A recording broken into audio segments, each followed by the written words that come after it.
ಸರಿ ಬಜೆಟ್ ಮಂಡನೆ ಮಾಡಿದ್ದಾರೆ ಸಿದ್ದರಾಮಯ್ಯ ಅವರು. ಆ ರೀತಿ ಏನಿಲ್ಲ, ನಾನು ಪ್ರತಿಭಟನೆ ಮಾಡೋದು ಏನಿಲ್ಲ ಇದರಲ್ಲಿ. ಯಾಕೆಂದರೆ ಬಜೆಟ್ ಆಗೋಗಿದೆ. ಏನಿದ್ರು ಅದಕ್ಕೆ ಮೊದಲೇ ನಾವು ಮಾಡಬೇಕಾಯಿತು. ಏನಾದರೂ ಪ್ರತಿಭಟನೆ ಮಾಡಬೇಕಾದ್ರೆ ಅದು ಸರಿ ಇಲ್ಲ, ಇದು ಸರಿ ಇಲ್ಲ ಅಂತ. ಈ ಸಿದ್ದರಾಮಯ್ಯವ್ರ ಬಜೆಟು ನಿಜ ಹೇಳಬೇಕು ಅಂದರೆ ಇದು ಸಾಲದ ಸಿದ್ದರಾಮಯ್ಯವ್ರ ಬಜೆಟು ಅಂತ ಹೇಳ್ಬೋದು. ತುಂಬ ಸಿಂಪಲ್ ಬಜೆಟ್. ಇದರಲ್ಲಿ ಏನೂ ವಿಶೇಷತೆ ಇಲ್ಲ. ಈ ಬಜೆಟಲ್ಲಿ ಯಾವುದೇ ರೀತಿಯಾದಂಥ ವಿಶೇಷತೆ ಏನೂ ಇಲ್ಲ. ಸಾಮಾನ್ಯರಲ್ಲಿ ಸಾಮಾನ್ಯ ಬಜೆಟ್ ಇದು ಅಷ್ಟೇ. ಮೈಸೂರು ಭಾಗದಲ್ಲಿ ಈ ಕಡೆ ಎಲ್ಲ ರಸ್ತೆಗಳು ಮೂಲಭೂತ ಸೌಕರ್ಯಕ್ಕೆ ಏನೂ ಕೂಡ ಅವರು ಅನುದಾನ ನೀಡದೇ ಇರುವಂಥ ವಿಚಾರ ಇರುವಾಗ ಇದೇಗೆ ಒಳ್ಳೆ ಬಜೆಟ್ ಆಗುತ್ತೆ? ಸಂಖ್ಯೆಗೆ ಮಾತ್ರ 17ನೇ ಬಜೆಟು ನಮ್ಮ ಜಿಲ್ಲೆಯವರಾದಂಥ ಸನ್ಮಾನ್ಯ ಶ್ರೀ ಸಿದ್ದರಾಮಯ್ಯವರು ಮುಖ್ಯಮಂತ್ರಿಗಳ ಒಂದು 17ನೇ ಬಜೆಟ್. ಒಂದು ಕಡೆ ಸಂತೋಷ ಆಗುತ್ತೆ. ಆದರೆ ನಮ್ಮ ಈ ಭಾಗಕ್ಕೆ ಏನು ಕೆಲಸ ಏನು ಮಾಡಿಲ್ವಲ್ಲ ಬಜೆಟಲ್ಲಿ ಅಂತ ತುಂಬ ಬೇಸರ ಕೂಡ ಆಗ್ತಾಯಿದೆ. ಮತ್ತು ಈಗ ನಾವು ಬಹು ನಿರೀಕ್ಷೆ, ಮೈಸೂರು ಟೂರಿಸ್ಟ್ ಪ್ಲೇಸ್ ಆದ್ದರಿಂದ ಇಲ್ಲಿ ಏನೇನು ನಮ್ಮ ಪಾರಂಪರಿಕ ಕಟ್ಟಡಗಳಿತ್ತು ಆ ಕಟ್ಟಡಗಳ ಒಂದು ಪುನಶ್ಚೇತನಕ್ಕೆ ಬೇಕಾಗುವಷ್ಟು ಬಜೆಟ್ ನೀಡ್ತಾರೆ ಈ ಸಲ ಅಂಥೇಳಿ ಭಾಳ ನಿರೀಕ್ಷೆ ಮಾಡಿದ್ರು ಈ ಭಾಗದಲ್ಲಿ ಎಲ್ಲ ಜನರು. ಅದು ಈಗ ಸುಳ್ಳಾಗಿದೆ. ಯಾವುದೇ ರೀತಿಯಾದಂಥ ಪ್ರಸ್ತಾಪನೆ ಇಲ್ಲ.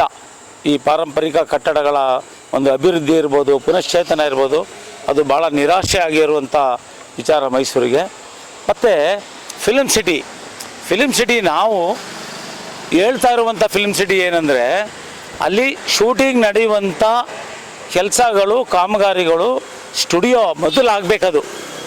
ಅದಾದಮೇಲೆ ನೀವು ರೆಸಾರ್ಟ್ಗಳು, ಹೋಟೆಲ್ಗಳು ಆ ರೀತಿಯಾದಂತಹ ಒಂದಕ್ಕೆ ನೀವು ಅವಕಾಶ ಕೊಡ್ಬೋದು ಮತ್ತು ಇಂಪಾರ್ಟೆನ್ಸ್ ಕೊಡ್ಬೋದು, ಉತ್ತೇಜನ ನೀಡ್ಬೋದು. ನೀವು ಶೂಟಿಂಗೇ ನಡೀದೆ. ಈ ಬೇಡದಿರೋ ವಿಚಾರಗಳಿಗೆ ಬೇಡದಿರೋದು ಅಂತ ಹೇಳೋಕ್ಕಾಗಲ್ಲ.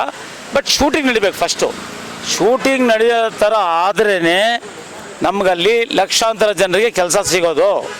ಮತ್ತು ಹೊರಗಡೆಯಿಂದ ಬರುವಂಥ ಎಲ್ಲರೂ ಈಗ ಬೇರೆ ಭಾಷೆ ಚಲನಚಿತ್ರ ಇಲ್ಲಿ ಬಂದು ಫ್ರೀಯಾಗಿ ಶೂಟಿಂಗ್ ಮಾಡ್ಕೊಂಡು ಹೋಗ್ತಾ ಇದ್ದಾರೆ. ಒಂದು 10-15 ಕಾರವನಲ್ಲಿ ಬರ್ತಾರೆ, ಏನೂ ಖರ್ಚು ಮಾಡಲ್ಲ, ಅವರೇ ಬರ್ತಾರೆ, ಅಲ್ಲೆಲ್ಲ ಶೂಟಿಂಗ್ ಮಾಡ್ಕೊಳ್ತಾರೆ, ಹೋಗ್ತಾ ಇದ್ದಾರೆ. ಇದು ನಷ್ಟ ಆಗ್ತಾ ಇರೋದು ರಾಜ್ಯ ಸರ್ಕಾರಕ್ಕೆ. ಆದರೆ ಫಿಲ್ಮ್ ಸಿಟಿ ಆಯಿತು ಅಂತಂದರೆ ಎಲ್ಲ ಬಂದು ಅಲ್ಲೇ ಶೂಟಿಂಗ್ ಮಾಡ್ತಾರೆ, ಪ್ರತಿಯೊಬ್ಬರು ಶೂಟಿಂಗ್ ಮಾಡ್ತಾರೆ. ಶೂಟಿಂಗ್ ನಡೆದ ತಕ್ಷಣ ಏನಾಗುತ್ತೆ, ಲಕ್ಷಾಂತರ ಜನರಿಗೆ ತಾನೇ ಉದ್ಯೋಗ ಸೃಷ್ಟಿಯಾಗುತ್ತೆ. ಹಾಗಾಗಿ ನಾವು ನಿರೀಕ್ಷೆ ಮಾಡಿದಂತಹ ಆ ಒಂದು ಸ್ಟುಡಿಯೋ ಕಾಮಗಾರಿ ಕೆಲಸ ಶೂಟಿಂಗ್ ನಡೆಯುವಂಥ ಒಂದು ಪರಿಸ್ಥಿತಿಗೆ ಅನುಗುಣವಾಗಿ ನೀವು ಬಜೆಟ್ನ ಅದನ್ನು ನೀವು ವಿತರಣೆ ಮಾಡಿ ಅಂತ ಈ ಸಂದರ್ಭದಲ್ಲಿ ನಾನು ಹೇಳ್ತಾ ಇದ್ದೀನಿ. ಮತ್ತೊಂದು ವಿಚಾರ, ಎಲ್ಲದಕ್ಕಿಂತ ದೊಡ್ಡ ವಿಚಾರ, ರೈತರಿಗೆ ಬೇಕಾಗಿರುವಂಥದ್ದು ನೀರಾವರಿ. ಅದೇ ಮಾಡಿಲ್ಲ ನೀವು. ಮೇಕೆದಾಟು ಅಣೆಕಟ್ಟು ಸೇರಿದಂತೆ ಯಾವುದೇ ಅಣೆಕಟ್ಟು ಇರ್ಬೋದು, ಅದ್ರ ಬಗ್ಗೆ ಪ್ರಸ್ತಾವನೆ ಇಲ್ಲ. ಯಾವುದೇ ರೀತಿಯಾದಂತಹ ಬಜೆಟ್ ಅಲ್ಲಿ ನೀವು ಅನುದಾನ ನೀಡೇ ಇಲ್ಲ, ಅನೌನ್ಸು ಮಾಡಿಲ್ಲ. ಹಾಗಾಗಿ ಟೋಟಲಿ ಇದು ಏನು ವಿಶೇಷತೆ ಇಲ್ಲದೇ ಇರುವಂತಹ ಬಜೆಟು. ಹಾಗಾಗಿ ಸಂಖ್ಯೆಗೆ ಮಾತ್ರ ನಮ್ಮ ಮುಖ್ಯಮಂತ್ರಿಗಳಿಗೆ 17ನೇದು. ಆದರೆ ಜನರಿಗೆ, ಈ ಭಾಗದಲ್ಲಿ ಜನರಿಗೆ ಎಸ್ಪೆಷಲಿ ಕಾವೇರಿ ಬೇಸಿನಲ್ಲಿರುವಂಥವ್ರಿಗೆ ಈಗ ಅಣೆಕಟ್ಟು ವಿಚಾರಗಳು ಮತ್ತು ಅಭಿವೃದ್ಧಿ ವಿಚಾರಗಳಲ್ಲಿ ಅದು ಶೂನ್ಯ ಆಗಿದೆ. ಹಾಗಾಗಿ ಇದು ಸಾಮಾನ್ಯ ಬಜೆಟ್ ಅಷ್ಟೇ. ಇದು ನನ್ನ ಅಭಿಪ್ರಾಯ. ಜೈ ಹಿಂದ್, ಜೈ ಕರ್ನಾಟಕ.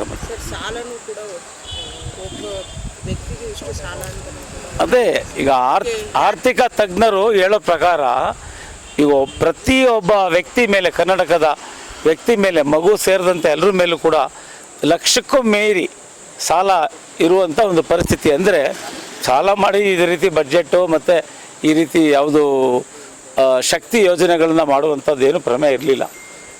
ತಾವೇ ಶಕ್ತಿ ಯೋಜನೆ, ಜನಕ್ಕೆ ಬೇಡದೇ ಇರುವಂಥ ಶಕ್ತಿ ಯೋಜನೆ ಮಾಡಿದ್ದೀರಾ. ಇದು ತಪ್ಪು. ಈ ಜೊತೆಯಲ್ಲಿ ಒಂದು ಮನವಿ ಮಾಡ್ತಾಯಿದ್ದೀನಿ ರಾಜ್ಯ ಸರ್ಕಾರಕ್ಕೆ. ನೀವು ಕಳೆದ ಬಾರಿ ರೇಷನ್ ಕಾರ್ಡು ಅದನ್ನು ನೀವು ಸರಿ ಮಾಡ್ತೀವಿ ಅಂತ ಹೋಗಿ ಒಂದು ಈ ಭಾಗದಲ್ಲೇ ಒಂದು 4 ಲಕ್ಷ ರೇಷನ್ ಕಾರ್ಡ್ ಕ್ಯಾನ್ಸಲ್ ಮಾಡಿದಿರಿ.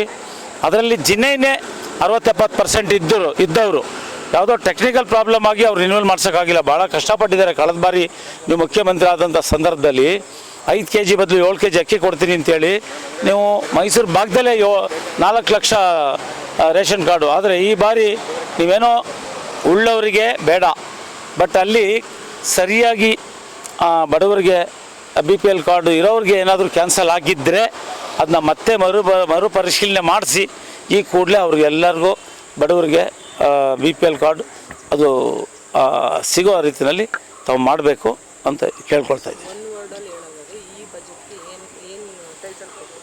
ಸಾಧಾರಣ ಬಡ್ಜೆಟ್, ವಿಶೇಷತೆ ಇಲ್ಲದ ಬಡ್ಜೆಟ್, ಸಿದ್ದರಾಮಯ್ಯವರ ಸಾಲದ ಬಡ್ಜೆಟ್ ಅಷ್ಟೇ. ಜೈ ಹಿಂದ್, ಜೈ ಕರ್ನಾಟಕ. Nandini, Bharat news TV, Mysuru.